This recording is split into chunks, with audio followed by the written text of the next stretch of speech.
So why don't I teach other levels other than just O levels? Right now, I only teach O level, pure biology, and only one level, which is Sec 4. Why don't I teach Sec 3? So I'm going to answer that in this video because I get many questions on that. If you don't know who I am, my name is Keefe Fonseka. I'm the founder of ThatBioTutor. And every time I make one of these videos, I'm actually losing money, but I do that because I want to help tutors like you who are watching this. Disclaimer, I did not script this video or even have like a proper plan. So I just wrote down some points and I'm just going to list them in no particular order. So I hope it's still very beneficial to you. Okay, so reason number 5 is because I don't know so much. I know a lot of people have told me that, oh, it's only O levels and you have already learned A levels. So shouldn't it be very easy for you? At first, I also thought that way. But the more I learned about the subject and the syllabus, the more I taught and the more I answered different questions from students, the more I realized how much I didn't know. And that's the ironic thing, right? Like when we are ignorant about something, we think that the amount that we don't know is not that big. But as we actually start going into that and digging deeper, we see how much we actually don't know. So this reminds me of a quote which I heard. It goes something like, as the island of my knowledge grows, so does the shoreline of my ignorance. And so I am definitely not that knowledgeable nor intelligent to learn multiple syllabi at the same time. Right now, I'm still focusing on the syllabus that I am teaching and I'm still learning and improving on that. So I don't want to bite off more than I can chew, especially when I haven't even gotten to that high level of expertise in this syllabus. The fourth reason why I'm not expanding to other levels is because, so what if I score A in A level bio? It doesn't mean that I'm good at teaching it. Just because you're good at studying for a subject doesn't mean you're good at teaching it. There are overlaps in these two skills, but they are still very different skills. And so I was actually tempted to try and open up to A level bio a few times, but I know that if I do that, I will have to learn so much because I don't know so much. And if I were to do that at the same time while trying to plan lessons and execute great lessons for my O-level students, it would just be too much. I would be sacrificing the quality for quantity. The third reason is that honestly, my classes, the way I teach, and my materials are still not good enough. So I know that there are flaws in my teaching. I know that students feedback to me sometimes and point out mistakes. I know that there are parts of the syllabus which I am unsure of myself. So to me, it doesn't make any sense to go and start something else before I fix this properly. I'd rather have extremely high quality with this syllabus first before even thinking about starting another. And reason number 2 is that the more you niche down, the higher authority you will have in that space. Just by reason of supply and demand and how many people are in a certain industry, if your tuition center is just a generic one, you teach all levels, all subjects, then how many people are in that industry? There are so many competitors. But if you niche down to something like O-level pure biology in Singapore only, then there are much fewer competitors in that space. And so it's a lot easier to break through the noise and to become the trusted, credible authority in that space. Another thing is to put yourself in the shoes of a student or a parent who is looking at your class. In their head, they always have this question: why should I join your class instead of some other competitor's one? The competitor might have cheaper prices, more years of experience, more credibility, and so many other reasons. So it's arrogant to assume that you can just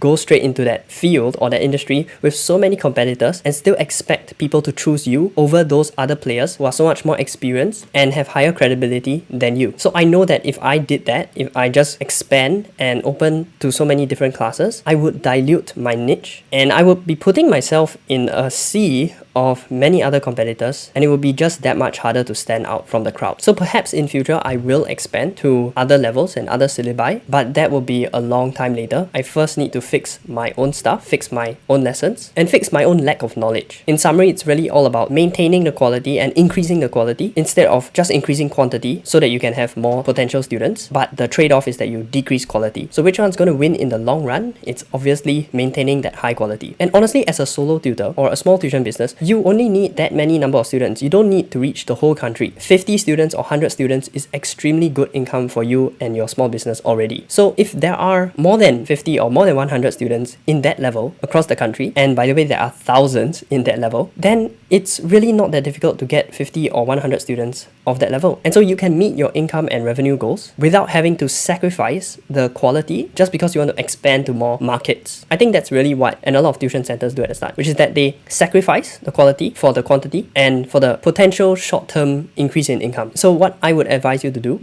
especially if you are a younger and newer tutor, is to remember that the riches are in the niches, especially in the early stages. Actually be really good at what you do so that people will have a good reason to come to your class and to stay in your class and to share your class with their friends. Become the authority, become really credible, and just don't get greedy with trying to expand so fast just so you can get a few more potential students, because it's really not worth it in the long run. So if you are a tutor, I hope this video was very valuable to you. If it was, please consider subscribing. It means a lot, and give it a like so I know that you guys like this kind of videos and I will produce more of them. And while you're at it, go watch this next video here.